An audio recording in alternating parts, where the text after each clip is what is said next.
વેદ પ્રિયજી પોતાના 4 સંતાનો સાથે ભગવાન મહાદેવના પાર્થેશ્વર લિંગની પૂજા કરે છે.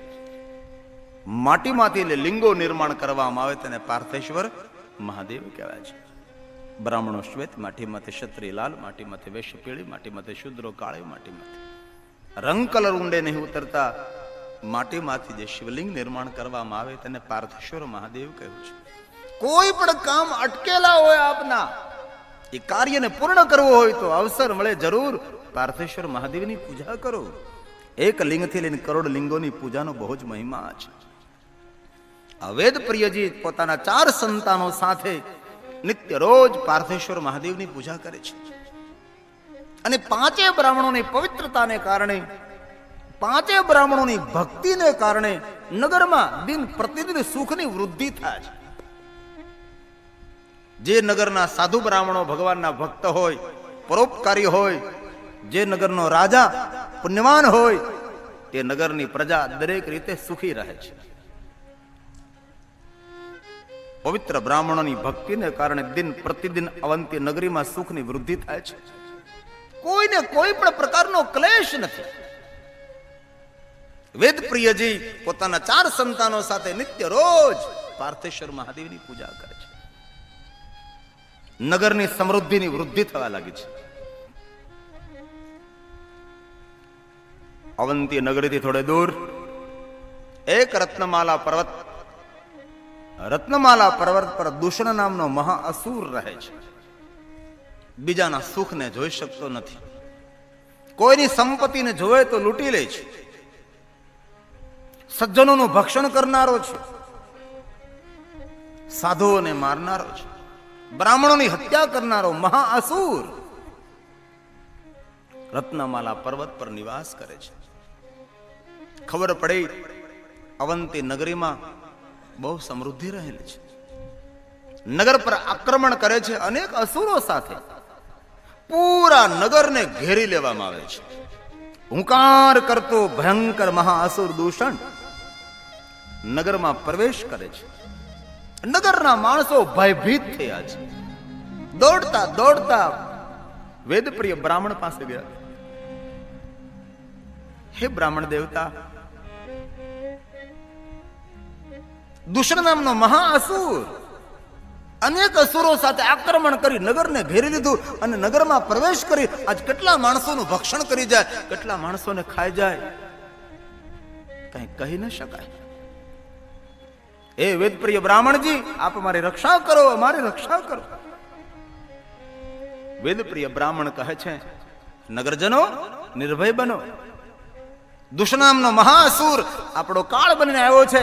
ભલે અહીંયા ભગવાન શંકર બિરાજે છે, ભગવાન મહાદેવ પાર્થેશ્વર બિરાજે છે. એ નગરજનો નિર્ભય બની પાર્થેશ્વર મહાદેવની આજુબાજુ બેસવા લાગો. ભગવાન શંકરને યાદ કરવા લાગો. ભગવાન મહાદેવજી આપણી રક્ષા કરશે. વેદપ્રિય બ્રાહ્મણ નગરજનોને કહે છે, નિર્ભયતા આપે છે. સૌ આજુબાજુ બેસવાનું કહે છે. નગરજનો પાર્થેશ્વર મહાદેવની આજુબાજુ સૌ બેસવા લાગ્યા છે. ભગવાન શિવને યાદ કરવા લાગ્યા છે. હુંકાર કરતો, અવાજ કરતો કરતો દુષ્ણ નામનો અસુર આવી પહોંચે. ધ્યાન ગયું. 5 બ્રાહ્મણોને જોયા. દુષ્ણ નામના મહાસુરને થયું કે પહેલા 5 બ્રાહ્મણોને ખાઈ જાઓ, તેનું ભક્ષણ કરી જાઓ. આક્રમણ કરતો, હુંકાર કરતો કરતો આગળ આવ્યો છે. નગરજનો ભયભીત થવા લાગ્યા. 5 બ્રાહ્મણો કહે છે કે ભગવાન પાર્થેશ્વર મહાદેવ બિરાજે છે. નગરજનો ભયભીત નહીં થાવ, ભગવાન શંકર આપણી રક્ષા કરશે. ભલે દુષ્ણ નામનો મહાઅસુર આપણો કાળ બનીને આવ્યો હોય, પણ એ અસુરને ખબર નથી કે અસુર આપણો કાળ બનીને આવ્યો, પણ ભગવાન તો કાળનો પણ કાળ મહાકાળ છે. ભગવાન શંકર આપણી રક્ષા કરશે. આટલું જ આ વેદપ્રિયજી બોલે છે, ત્યાં તો મહાઅસુર આક્રમણ કરતા 5 બ્રાહ્મણોને પકડી લે છે. નગરજનોનો ભય વધ્યો. 5 બ્રાહ્મણો ભયભીત બની ગયા. હવે શું કરવું? આ અસુર આપણું ભક્ષણ કરી જશે. ભગવાન ઉપર ભરોસો છે. ભગવાન શંકરને યાદ કરવા લાગ્યા છે. ઓમ નમઃ શિવાય, ઓમ નમઃ શિવાય, ઓમ શિવાય. ઓમ નમઃ શિવાય. ઓમ નમઃ શિવાય. ઓમ નમઃ શિવાય. ઓમ નમઃ શિવાય. મહાદેવ મહાદેવ મહાદેવ રક્ષા કરો રક્ષા કરો. પાંચે બ્રાહ્મણોને ખાવાનો પ્રયાસ કરે. નગરજનો પાંચે બ્રાહ્મણો ભગવાન શંકરને પોકાર કર્યો. ભગવાન મહાદેવ ધરતીના પેટાળમાંથી પૃથ્વીને ફાડી મહાદેવ મહાકાળ રૂપે ભગવાન શંકર પ્રગટ થાય. હુંકાર માત્રથી ધ્વનિ માત્રથી દુષ્ણ નામના મહાસુરને બાળીને ભસ્મ કર્યો. ભગવાન શંકરનું પ્રાગટ્ય થયું છે. ધરતીના પેટાળમાંથી પૃથ્વીના પેટાળમાંથી અગ્નિ જ્વાળાઓ સાથે ભગવાન શંકર પ્રગટ થયા. ધ્વનિ માત્રથી અવાજ માત્રથી દુષ્ણ નામના મહાઅસુરને ભસ્મ કર્યો છે. ભગવાન શંકરનું પ્રાગટ્ય થયું. પાંચે બ્રાહ્મણો ભગવાન શંકરનું દર્શન કરવા લાગ્યા. નગરજનો ભગવાન મહાદેવનું દર્શન કરવા લાગ્યા છે. દેવતાઓને ખબર પડી ક્ષિપ્રનદના તટ પર ભગવાન શંકરનું પ્રાગટ્ય થયું. અંતરિક્ષમાંથી દેવતાઓએ પુષ્પની વૃષ્ટિ કરી વાદ્યો વગાડ્યા છે. હરિને બ્રહ્મા પણ ત્યાં ઉતર્યા છે. શંકર ભગવાન જ્યાં પ્રગટ થાય છે ત્યાં ભગવાન વિષ્ણુને બ્રહ્માને નિમંત્રણ આપવું નથી પડતું. ભગવાન મહાદેવજી જ્યાં પ્રગટ થાય ત્યાં હરિને બ્રહ્મા આપોઆપ આવીને ઉભા રહે. ભગવાન શંકર અવંતી નગરી શિપ્રનદનો તટ બ્રાહ્મણોની રક્ષાર્થ નગરની રક્ષાર્થ ભગવાન શંકરનું પ્રાગટ્ય થયું. દેવતાએ પુષ્પ વૃત્તિ દુદુંભે નગારાઓ વગાડ્યા છે. અને ભગવાન વેદ વ્યાસ બોલે દેવા દુદુંભયો નેદુઃ પુષ્પ વૃષ્ટિ પથાતઃ દેવા સમાયુયં સર્વે હરે બ્રહ્મા દયાસ્તથા હરે બ્રહ્મા દયાસ્તથા. હરિ ને બ્રહ્મા પણ ત્યાં ઉપસ્થિત થાય છે. પાંચે બ્રાહ્મણોએ ત્રિદેવતાઓનું દર્શન કર્યું છે.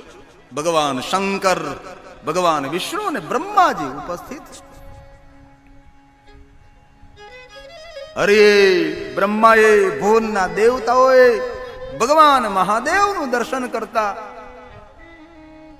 ભુવનના દેવતાઓ નગરજનો પાંચે બ્રાહ્મણો ભગવાન શંકરને કહે છે મહાદેવ દુષ્ણ નામનો મહાસુર મારો કાળ બનીને આવ્યો.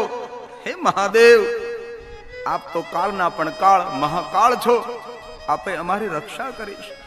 ભગવાન આ તમારું રૂપ એ મહાકાલ રૂપ છે. હે ભગવાન મહાદેવ આપ આ મહાકાલ સ્તુતિનો સ્વીકાર કરો. પાંચે બ્રાહ્મણોએ મહાકાલ રૂપની સુંદર સ્તુતિ કરી છે. મહાકાલ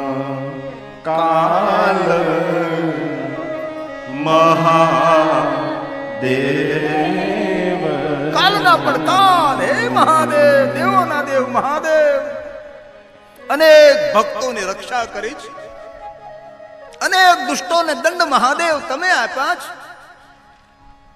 આજ આપ મહાકાલ સ્વરૂપે પરમાત્મા તમે પ્રગટ થયા છે. પાંચે બ્રાહ્મણોના મુખમાંથી ભગવાન મહાદેવ સ્તુતિના શબ્દો પ્રગટ થાય. મહાકાલ મહાદેવ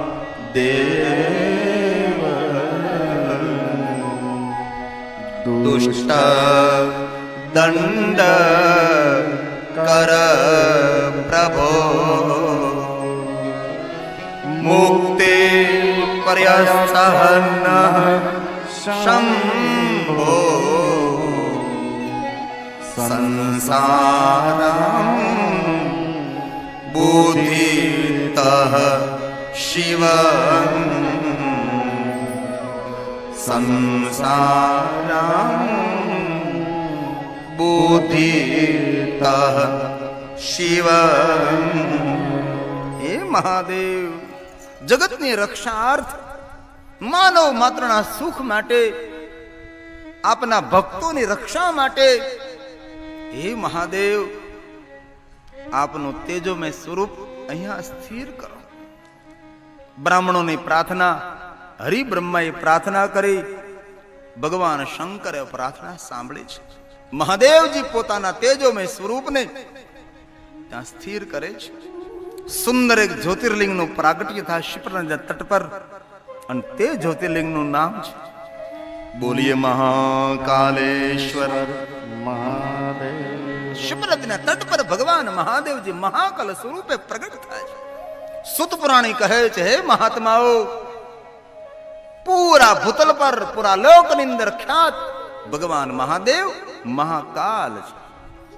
જે કોઈ માનવ મહાકાલેશ્વર મહાદેવનું દર્શન કરે છે, મહાકાલેશ્વર મહાદેવની પૂજા અર્ચન કરે છે, તેના માટે ભગવાન વેદવ્યાસ કહે છે કે તેને સપનામાં પણ કોઈ દુઃખ ના આવે. અરે જાગતો હોય ત્યારે દુઃખ ના આવે, સપનામાં પણ તેને દુઃખની કોઈ અનુભૂતિ નથી. જે કોઈ મહાકાલેશ્વર મહાદેવનું દર્શન કરે, એક શ્લોકની અંદર મહાકાલેશ્વરો નામ શિવ ખ્યાતશ્ચ ભૂતલે તમ દ્રષ્ટવા ન ભવેત સપને કિંચિત દુઃખમપી દ્વિજા. હે બ્રાહ્મણો, જે કોઈ માનવ આદરપૂર્વક મહાકાલેશ્વર મહાદેવનું દર્શન કરે છે, તે માનવ સર્વ દુઃખોમાંથી મુક્ત થશે. સુત પુરાણી કહે છે, હે મહાત્માઓ, મેં આપને મહાકાલેશ્વર મહાદેવની કથા કહી છે. જે કોઈ માનવ ભાવ ભક્તિના આદરપૂર્વક મહાકાલેશ્વર મહાદેવની કથાનું શ્રવણ કરે છે, તેને મહાકાલેશ્વર મહાદેવની યાત્રા કરવાનું ફલ પ્રાપ્ત થાય છે. જે કોઈ મહાકાલેશ્વર મહાદેવની કથાનું શ્રવણ કરે છે, તેને શિવ ભક્તિની પ્રાપ્તિ થાય છે.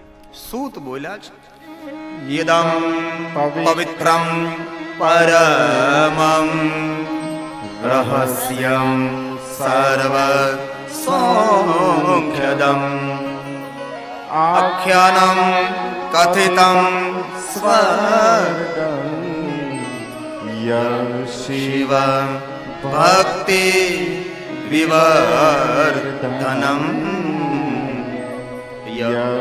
શિવ ભક્તિ વિવર્ધનમ. જે કોઈ આ કથા સાંભળે તેને સ્વર્ગના સુખની પ્રાપ્તિ થશે. જે કોઈ આ કથા સાંભળે છે તેને ભગવાન મહાદેવની ભક્તિ પ્રાપ્ત થશે. સૂત કહે છે, હે મહાત્માઓ, આપ સાંભળો. હવે હું તમને ચોથા જ્યોતિર્લિંગની કથા કહું. ને પ્રયાગ તીર્થમાં મહાત્માઓ કહે છે, હે સૂત પ્રાણી, અમે સાંભળ્યું છે કે નર્મદાના તટ પર ભગવાન મહાદેવ સ્વયંભૂ લિંગ સ્વરૂપે બિરાજે છે. જે લિંગનું દર્શન કરવા માત્રથી સર્વ પાત હારણે જીવનના દરેક પાતકોને ભગવાન શંકર હરી લે છે. એવા ભગવાન મહાદેવના ઓમકારેશ્વર મહાદેવની આપ કથા કહો. મહાત્માઓ સૂતને કહે છે, જ્યોતિર્લિંગ ચતુર્થકમ ચ કૃપયા વદવિતમ ઓમકારે પરમેશસ્ય સર્વ પાતક હારિણ સર્વ પાતક હારિણ. સર્વ પાતકોમાંથી મુક્ત કરનાર ભગવાન મહાદેવ ઓમકારેશ્વર છે. નારદના કહેવાથી વિંધ્યાચલ નર્મદાના તટ પર ઓમકાર નામના ક્ષેત્રમાં કઠિન તપ કરે છે. તપના પ્રભાવથી તેમની સન્મુખ ભગવાન શંકરનો પ્રાગટ્ય થાય છે. ભગવાન મહાદેવ કહે છે, વિંધ્યાચલ વરદાન માગો. વિંધ્યાચલ માગે છે કે હે મહાદેવ, જગતના કલ્યાણ માટે, માનવ માત્રના સુખ માટે નર્મદાના તટ પર હે મહાદેવ આપનું તેજોમય સ્વરૂપ સ્થિર કરો. આપના કોઈ દર્શન કરે, હે પરમાત્મા આપનું કોઈ પૂજન અર્ચન કરે, તે માનવનું કલ્યાણ નહીં પરમ કલ્યાણ થાય. તે હેતુથી ભગવાન યહાં આપ બિરાજો. વિંધ્યાચલની પ્રાર્થનાથી ભગવાન મહાદેવ નર્મદાના તટ પર ઓમકાર નામના ક્ષેત્રમાં ભગવાન મહાદેવજી સ્વયંભૂલિંગ સ્વરૂપે સ્થિર થાય છે અને તે જ્યોતિર્લિંગનું નામ છે બોલીએ ઓમકારેશ્વર મહાદેવ. માં નર્મદાના સામેના તટ પર અસંખ્ય ઋષિઓ ભગવાન શિવનું આરાધન કરે છે. મહાત્માઓને ખબર પડી કે અરે ભગવાન શંકર ભગવાન મહાદેવ નર્મદાના સામેના તટ પર વિંધ્યાચલને દર્શન આપી ભગવાન મહાદેવ સ્વયંભૂ લિંગ સ્વરૂપે ત્યાં પ્રગટ રહ્યા છે. અરે આપણે પણ ભગવાન શંકરના પરમ ભક્ત છે. નર્મદાના સામેના તટ પર ઋષિમુનિઓ ભગવાન શંકરને પુકાર કર્યો, મહાદેવ આપ તે કિનારા પર સ્વયંભૂલિંગ સ્વરૂપે પ્રગટ થયા પરમાત્મા, તે સ્થાને અમે આપનું દર્શન કરવા નિત્ય રોજ કેવી રીતે આવીએ? હે પરમાત્મા, અમે પણ આપના ભક્ત, તેથી અમે આપને વિનંતી કરીએ પરમાત્મા અમને પણ આપ દર્શન આપો. અસંખ્ય ઋષિઓની પ્રાર્થનાથી ભગવાન શંકર નર્મદાના સામેના તટ પર મહાત્માઓને દર્શન આપે છે અને કહે છે, હે ઋષિઓ આપ પણ મારા પરમ ભક્ત છો, તમે વરદાન માગો. સર્વ ઋષિઓ કહે છે, હે મહાદેવ આ નર્મદાનો આટલો વેગથી વહેતો જલ પ્રવાહ અમે તે પાર કેવી રીતે આવીએ? અમારા સૌના મંગલ માટે હે પરમાત્મા નર્મદાના તટ પર યહાં પણ પરમાત્મા પ્રગટ થાવ. ઋષિઓની પ્રાર્થનાથી ભગવાન મહાદેવ માં નર્મદાના બીજા તટ પર સ્વયંભૂ લિંગ સ્વરૂપે પ્રગટ થાય, તેજોમય સ્વરૂપ લિંગ પ્રગટ થાય છે અને તે જ્યોતિર્લિંગનું નામ છે બોલીએ મમલેશ્વર મહાદેવ. બંને લિંગો મળીને એક જ્યોતિર્લિંગ બને છે. નર્મદાના એક તટ પર ઓમકારેશ્વર મહાદેવ બિરાજે છે, માં નર્મદાના સામેના તટ પર મમલેશ્વર મહાદેવ બિરાજે છે. વચ્ચે માં નર્મદાનો જલ પ્રવાહ છે. કોઈ કોઈ યાત્રા કરવા માટે જાય ઓમકારેશ્વર મહાદેવનું દર્શન કરીને આવતા રહે છે, પણ તેટલું જ મૂલ્ય તેટલો જ મહિમા મમલેશ્વર મહાદેવનો છે. બંને લિંગોનું દર્શન, બંને લિંગોનું પૂજન તેનો મહિમા છે. ગંગામાં સ્નાન કરવાથી માનવ પાવન બને, યમુનાનું પાન કરવાથી માનવ પાવન બને છે, પણ નર્મદાનું દર્શન કરવા માત્રથી માનવ પવિત્ર બની જાય છે. એ છે માં નર્મદા. જય જય માં નર્મદે. ભગવાન મહાદેવ ઓમકારેશ્વર ભગવાન મહાદેવ મમલેશ્વર મહાદેવ, આ બંનેનું કોઈ દર્શન કોઈ પણ માના પેટમાં તેને નિવાસ ન કરવો પડે, અનેક દુઃખોમાંથી તે માનવ મુક્ત બને છે. એવા ઓમકારેશ્વર મહાદેવ છે. ત્યારબાદ ભગવાન વિષ્ણુના અવતાર નર નારાયણ બદ્રિકા આશ્રમમાં ભગવાન શિવનું આરાધન કરે છે. સૂત બોલે છે, બદ્રીનારાયણથી થોડા દૂર જાઓ, માં સરસ્વતીનું ઉદ્ગમ સ્થાન છે. તેની બાજુમાં સુંદર વ્યાસ ગુફા છે. તેનાથી દૂર એક ગણેશ ગુફા છે. માં સરસ્વતીના સામે પાર જવા માટે એક પુલ છે. એ પુલનું નામ છે ભીમ પુલ. જે પુલનું નિર્માણ ભીમે કરેલું છે.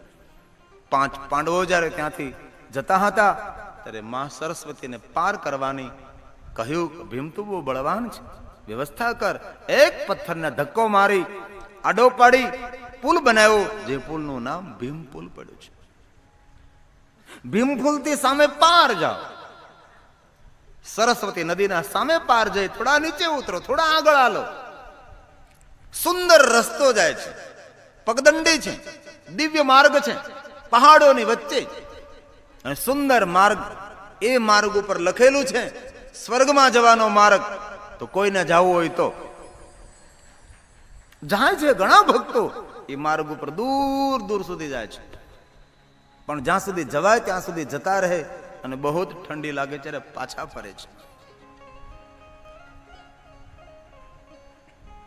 ગંગોત્રી, યમનોત્રી,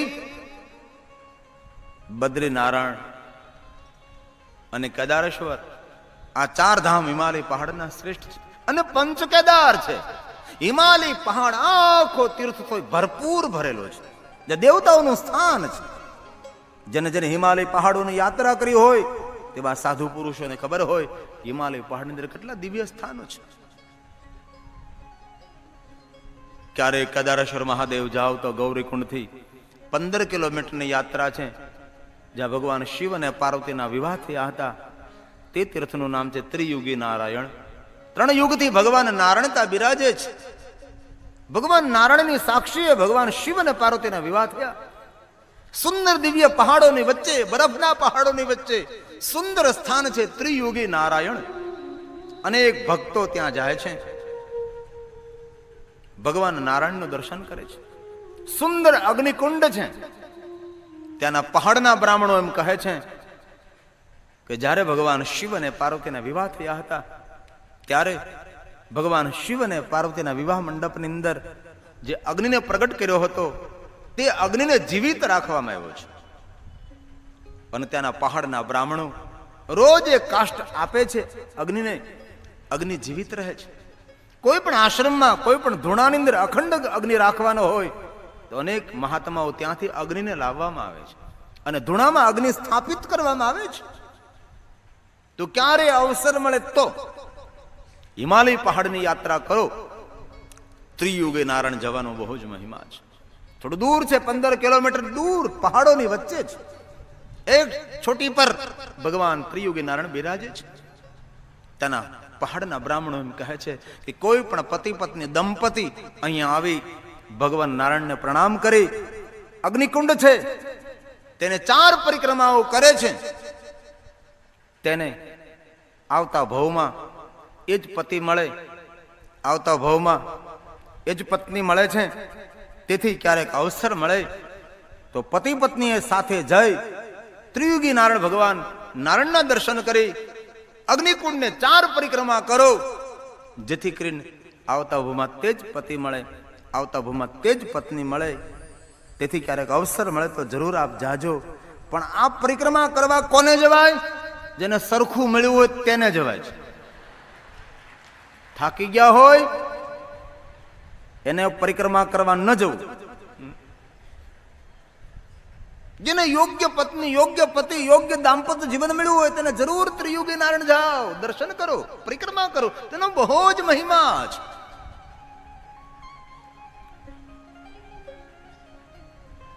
બાકી થાકી ગયા હોય ને દૂરથી પગે લાગી લેવું, ત્યાં આવવું નથી, એવી પ્રાર્થના કરી કે આવતો ભગવાન ન મળે. ઘણા પુરુષો થાકી જાય, ઘણી નારીઓ પણ થાકી ગઈ હોય અને ભાગ્ય જ કોઈને સમાન સરખા વિચારો વાળા દંપતી બહુ જ ઓછા હોય છે. અહીંયા બદ્રિકા આશ્રમમાં નર નારાયણ ભગવાન મહાદેવને યાદ કરે છે. તપ અને સાધના દ્વારા ભગવાન શંકર દર્શન આપે છે. માગવાનું કહે છે, માગણી કરે છે, પ્રભુ આ સામેનો જે પહાડ છે ને પહાડનું નામ છે કેદાર નામનો પહાડ. એ કેદાર પહાડ પર બાબા આપનું તેજોમય સ્વરૂપ સ્થિર કરો. નર નારાયણની પ્રાર્થનાથી ભગવાન મહાદેવજી કેદાર નામના પહાડ ઉપર સ્વયંભૂલિંગ સ્વરૂપે પ્રગટ થાય છે અને સુંદર શિવલિંગનું પ્રાગટ્ય થાય. અને જે જ્યોતિર્લિંગનું નામ છે બોલીએ કેદારેશ્વર મહાદેવ. 5 પાંડવો દર્શન કરવા માટે આવે છે. ભગવાન શંકર કસોટી કરે છે, પાડાનું રૂપ લે, પશુનું રૂપ લે, ભાગવાની તૈયારી કરે છે. ભીમની નજર પડી, ભીમ પાછળ પડે છે, પાડાનું પૂંછડું પકડે છે. ભગવાન અદ્ભુત લીલા કરે, મસ્તક તૂટે છે. મસ્તક તૂટીને ઉડીને હિમાલય પહાડને સામે પાર નેપાળ દેશમાં પડે છે. ત્યાં એક સ્વયંભૂલિંગ સ્વરૂપ પ્રગટ થાય અને તે લિંગનું નામ છે બોલીએ પશુપતિનાથ મહાદેવ. કોઈ માનવ સમર્થ હોય કેદારેશ્વર મહાદેવનું દર્શન ન કરી શકે, નેપાળ દેશમાં પશુપતિનાથ મહાદેવનું દર્શન કરે તો તેમને કેદારેશ્વર મહાદેવના દર્શનનું ફલ પ્રાપ્ત થાય છે. સુત પુરાણી કહે છે, હે મહાત્માઓ, જે કોઈ આ કેદારેશ્વર મહાદેવ પશુપતિનાથ મહાદેવને યાદ કરે છે, કથાનું શ્રવણ કરે છે, તેના મનમાં જે કાર્યો વિચાર્યા હોય એ બધા જ કાર્યો તેના સફળ થશે. આવી રીતે મહાત્મા ગાયું છે, એતદ વચહં સમાખ્યાતં યત પુષ્ટં ઋષિ સતમઃ શ્રુત્વા પાપં હરેત સર્વં નાત્ર કાર્યા વિચારણા નાત્ર કાર્યા વિચારણા. મનમાં જે કાર્યો વિચારો એ બધા જ કાર્યો ભગવાન કેદારેશ્વર મહાદેવ પશુપતિનાથ મહાદેવને યાદ કરવા માત્રથી આપણા કાર્યો બધા પૂર્ણ થાય છે. મનમાં જે વિચારી રાખ્યા હોય એ સર્વ કાર્યો સફળ થાય છે. આવો કેદારેશ્વર મહાદેવનો અદ્ભુત મહિમા છે. પશુપતિનાથ મહાદેવનો અદ્ભુત મહિમા છે. જે કથાનું શ્રવણ કરવા માત્રથી આપતી વિપત્તિઓ ટળી જાય છે. આવતી જે આપતી છે એ સર્વમાંથી મુક્તિ મેળવવા માટે ભીમાશંકર મહાદેવની કથાનું શ્રવણ કરો. સૂત બોલે છે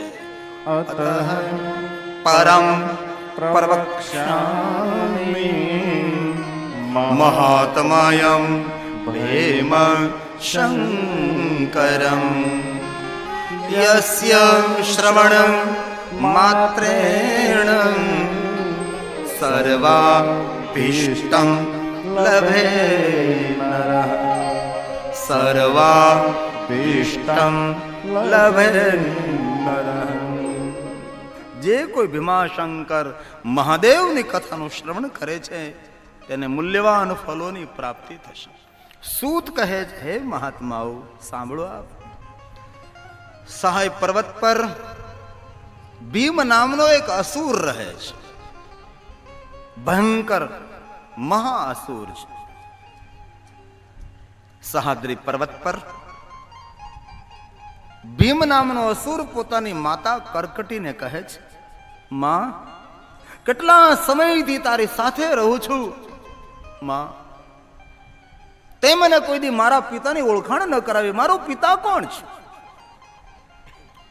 કરકટી કહે છે, ભીમ તારા પિતાનું નામ છે કુંભકર્ણ. ક્યાં છે મારો પિતા? મારે તેને મળવું છે. કરકટી કહે છે, ભીમ તારા પિતાને દેવતાઓએ મૃત્યુ દંડ આપ્યો છે. અરે દેવતાઓની આ હિંમત! યુદ્ધ કરું તેમની સાથે, મારા પિતાના મૃત્યુનો બદલો લો. કરકટી કહે છે, ભીમ દેવ બળવાન હોય છે, દેવના મૃત્યુ ના હોય. આપણા મૃત્યુ લખાયેલા છે. તું તારા પિતાનો મૃત્યુનો બદલો ન લઈ શકે તો શું કરું? માં મને કહે. સાંભળ ભીમ, તારે જો તારા પિતાના મૃત્યુનો બદલો લેવો હોય તો તપ કર. કોનું તપ કરું? બ્રહ્માનું. વરદાન માગ. કેવું વરદાન માગું? અમર બનવાનું. સાંભળ ભીમ, અમર બનવાનું વરદાન બ્રહ્મા ન આપે તો અતુલ બલ માગજે. ભલે. કરકટના કહેવાથી ભીમ નામનો અસુર બ્રહ્માનું કઠિન તપ કરે છે. એક પગ ઊંચો રાખે છે, એક હાથ ઉપર રાખે છે, દ્રષ્ટિ સૂર્યની સામે રાખે છે. આવી રીતે 1000 વર્ષ સુધી ભીમ નામનો અસુર તપ કરે છે. પહેલા બહુ લાંબી આયુ હતી, તેથી 1000 વર્ષનું વર્ણન થયું છે. ભીમના તપના પ્રભાવથી ભીમના અંગમાંથી અગ્નિ જ્વાળાઓ પ્રગટ થઈ છે. ત્રિલોકીમાં દાહ લાગવા લાગ્યો છે. દેવતાઓને થયું કરે આ શું જોયું? અરે ભીમ નામનો અસુર એટલું કઠિન તપ, અંગમાંથી અગ્નિ જ્વાળો, આ શું? ત્રિલોકીના દેવતાઓ ભયભીત થયા છે. બ્રહ્માજીની પાસે ગયા છે અને કહેવા લાગે છે, બ્રહ્મા ભીમ નામનો અસુર તમારું તપ કરે છે અને તપના પ્રભાવથી અંગમાંથી અગ્નિઓ પ્રગટ થઈ ત્રિલોકીમાં દાહ લાગવા લાગ્યો છે. બ્રહ્મા આપ ભીમ નામના અસુરને દર્શન આપો. ભીમ નામનો અસુર જો તપ કરતો હોય તેના અંગમાંથી અગ્નિ જ્વાળાઓ પ્રગટ થતી હોય તો સાત્વિક માણસ, કોઈ પવિત્ર માણસ તપ કરે તેને જરૂર કોઈ ઉર્જા હોય છે, તેમનું કોઈ આવા મંડળ હોય, તેમના કોઈ વાઇબ્રેશન હોય છે, તપનો એક પ્રભાવ હોય છે. દેવતાએ બ્રહ્માને કહ્યું ને બ્રહ્મા ભીમ નામના અસુરની સામે પ્રગટ થાય છે. બ્રહ્મા કહે છે, ભીમ હું બ્રહ્મા પ્રસન્ન છું, વરદાન માંગુ. ભીમ નામનો અસુર કહે છે, બ્રહ્મા આપ જો મારા પર પ્રગટ ને પ્રસન્ન થયા હો તો મારું મૃત્યુ ન થાય, અમર બનવાનું મને વરદાન આપો. બ્રહ્મા કહે, જેનો જન્મ તેનો મૃત્યુ છે, હું તને અમર બનવાનું વરદાન ન આપી શકું. બીજું કોઈ વરદાન માગી શકે છે? બ્રહ્મા અતુલ બલ આપો, મારી તુલનામાં ભુવનમાં કોઈનું બલ ન હોઈ શકે. તપને આધીન દેવી દેવતાઓ બ્રહ્માજી ભીમ નામના અસુરને અતુલ બળ આપ્યું, જેની તુલનામાં કોઈ બળ નથી.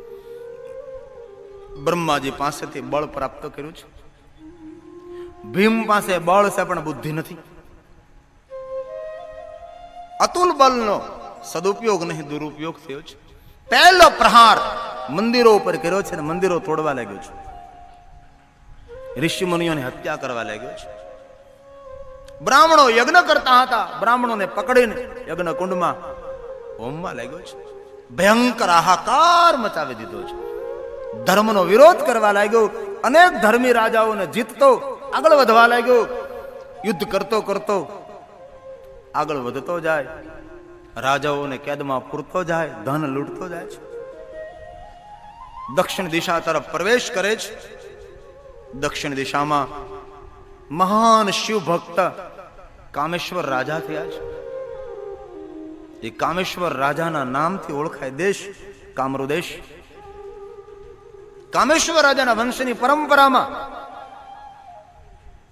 કામરૂ દેશના રાજા અને રાણી સુદક્ષિણ અને દક્ષિણા છે, જે ભગવાન મહાદેવના પરમ ભક્ત છે, શંકર ભગવાનના પરમ ઉપાસક છે. ભગવાન મહાદેવની નિત્ય પૂજા કરે છે. ભગવાન શંકરની પૂજા અર્ચન દર્શન કર્યા બાદ મુખમાં જલ મૂકે આવા શંકર ભગવાનના પરમ ભક્ત છે.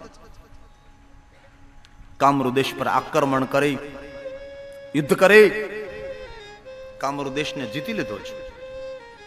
સુદક્ષિણે દક્ષિણાને પકડી કેદમાં પૂરી દીધા. કામરૂ દેશનો રાજા બની ગયો ભીમ નામનો અસુર. સુદક્ષિણે દક્ષિણાને કેદ પડી છે. એક દિન વીતી ગયો,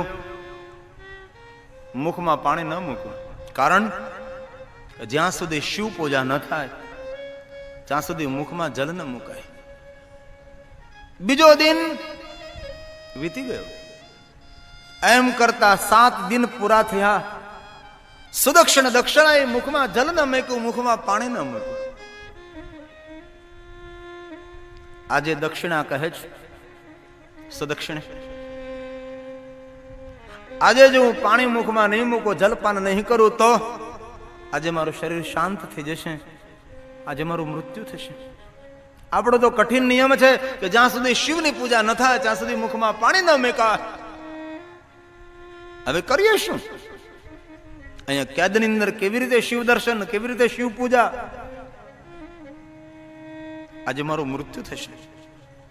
સુદક્ષિણે કહે છે, દક્ષિણા વિદ્વાનોના મુખેથી, સાધુઓના મુખેથી મેં શ્રવણ કર્યું છે, ક્યારે પણ મહાદેવના ભક્તોને મહાદેવની પૂજા માટે કોઈ લિંગ ઉપલબ્ધ ન હોય તો અંગના અવયવોને પણ લિંગ કહેવાય. અને અકાર ઉકાર મકાર સૂક્ષ્મ પ્રણવ, પ્રણવ લિંગાય નમઃ, તેને શબ્દ લિંગ કહેવાય, પ્રણવ લિંગ કહેવાય છે. તેનું દર્શન, તેનું પૂજન કરી મન દ્વારા શિવને યાદ કરી નિયમનું ખંડન ન થાય, મુખમાં પાણી મૂકી શકાય. દક્ષિણાને વાત ગમી છે, કહે સુદક્ષિણ સત્ય છે. આપણે અંગૂઠાને લિંગ માનીએ, ચાર લિંગ મન દ્વારા માનસી તેની પૂજા કરીએ. આપણે મન દ્વારા પૂજા કરી ભગવાન શિવને પ્રણામ કરી ક્ષમા માગી મુખમાં જલ મૂકે. દક્ષિણાને વાત ગમી છે. સુદક્ષિણ દક્ષિણા બંને ભેગા મળી અંગુષ્ઠને લિંગ માને છે, મન દ્વારા ભગવાન શિવની પૂજા કરે છે. ક્યારેય પણ કોઈ શિવ ભક્ત ટ્રેનમાં પ્લેનમાં સફર કરતો હોય અને એવો નિયમ હોય કે શિવ પૂજા વગર જલ ન પીવાય, શિવ પૂજા વગર ભોજન ન કરાય, તો એવા શિવ ભક્તો માટે આદિ જગતગુરુ શંકરાચાર્ય પણ કહ્યું છે કે મન દ્વારા શિવની પૂજા કરી લેવી અને મુખમાં જલ મૂકવું, મુખમાં અન્ન મૂકવું. તેનો નિયમ ખંડિત થતો નથી. મહાદેવના ભક્તો માટે આવો એક સરળ માર્ગ કયો છે. મન દ્વારા પૂજા કરી દક્ષિણા સુદક્ષિણ મુખમાં જલ મૂકે છે. રોજ ભગવાન શિવને યાદ કરે, શિવનું મન દ્વારા પૂજન કરે છે. કેદની અંદર જેલની અંદર ભગવાન શિવની ભક્તિ કરવા લાગ્યા, મહાદેવને યાદ કરવા લાગ્યા છે. દિન અને રાત ભગવાન મહાદેવનું ભજન કરે છે. જે પહેરેદારો હતા તેનું ધ્યાન ગયું કરે. આ સુદક્ષિણ દક્ષિણા તો કઈ બોલે છે, એવું કઈ બોલે છે, અમને ભય લાગે છે. કોઈ મંત્ર શક્તિનો પ્રયોગ કરે છે આપણા રાજા ભીમને મારવા માટે, તો આપણે પહેરેદારો સમાચાર આપવા જોઈએ. કેદનો પહેરો કરતા પહેરેદારો ગયા છે ભીમ નામના અસુર પાસે. કહ્યું, ભીમ, કેદમાં પુરાયેલા સુદક્ષિણ દક્ષિણા કોઈ મંત્રનો પ્રયોગ કરે છે ને એવું લાગે છે કે એટલા માટે મંત્રનો પ્રયોગ કરે છે તમને મારવા માટે. આપ જરા આવો અને જો. ભયભીત થયેલો ભીમ નામનો અસુર. પુણ્ય માણસો ભયભીત ન હોય, પાપિયા માણસો ભયભીત રહેતા હોય છે. પુણ્ય માણસને આનંદ આપે છે, પુણ્ય માણસને ઉત્સાહ આપે છે, પુણ્ય માણસને ગતિ આપે છે, પ્રગતિ આપે છે. પાપ માણસને અટકાવે છે, ભયભીત કરે છે, ઉદ્વેગ ને ભય, તાપ, સંતાપ ઉભા કરે છે. પાપ એટલે પતન, પુણ્ય એટલે પ્રગતિ. ભીમ નામનો અસુર આવ્યો છે. જોયું કેદની અંદર, ઓ આ તો કોઈ મંત્રનો પ્રયોગ કરે છે. જો સફળ થઈ જશે તો મારું મૃત્યુ જરૂર થશે. શું કરું? લાવ કેદમાં જવાનું બંધ કરાવું. હાથમાં ખુલ્લી તલવાર લઈ ભીમ નામનો અસુર કેદની અંદર પ્રવેશ કરે છે. લલકાર કરે, હે સુદક્ષિણ દક્ષિણા, જે તમે બોલો છો બંધ કરો. તમે બોલો છો મને ડર લાગે છે, મને મારવા માટે તમે મંત્ર પ્રયોગ કરો છો. સુદક્ષિણ દક્ષિણા કહે છે, ભીમ, અમે તને મારવા માટે કોઈ મંત્ર પ્રયોગ નથી કરતા. અમે તો મહાદેવના ભક્ત છીએ. તને મારવા માટે અમે કોઈ વિચાર પણ નથી કર્યો. અમે તો શંકર ભગવાનના ભક્ત છીએ અને મહાદેવના ભક્તોનું શ્રેષ્ઠ લક્ષણ છે સર્વનું કલ્યાણ. જેની સાથે શત્રુતા, દુશ્મનાવટ હોય તેનું પણ કલ્યાણ જે વિચારે એ શ્રેષ્ઠ શિવ ભક્ત છે. અમે મહાદેવના ભક્ત છીએ, તારા માટે અકલ્યાણ અમે કેવી રીતે વિચારી શકીએ? અમે તો ભગવાન શિવની ભક્તિ કરીએ છીએ. અરે જે તમે કરો છો તે બંધ કરો, તમે બોલવાનું બંધ કરો. અને જો તમારું તમે આ બોલવાનું બંધ નહીં કરો તો અત્યારે હું તમને મૃત્યુદંડ આપી દઈશ. સુદક્ષિણ દક્ષિણા જાહેર કરે છે, ભીમ, તો મૃત્યુદંડ આપને કાલ આપતો હોય, જો આજ આપી દે, હે ભીમ નામના અસુર, અમે મૃત્યુ સ્વીકારવા માટે તૈયાર, પણ ભગવાન શંકરનું ભજન છોડવા માટે અમે તૈયાર નથી. અમે શંકર ભગવાનના પરમ ભક્ત છીએ. મહાદેવનું ભજન, મહાદેવની ભક્તિ અમે ના છોડીએ. એક સિરિયલ આવતી હતી શોભા સોમનાથ કી, તો કે થોડો સમય જ આવીને સારું ઓછું દેખાડવામાં આવે છે.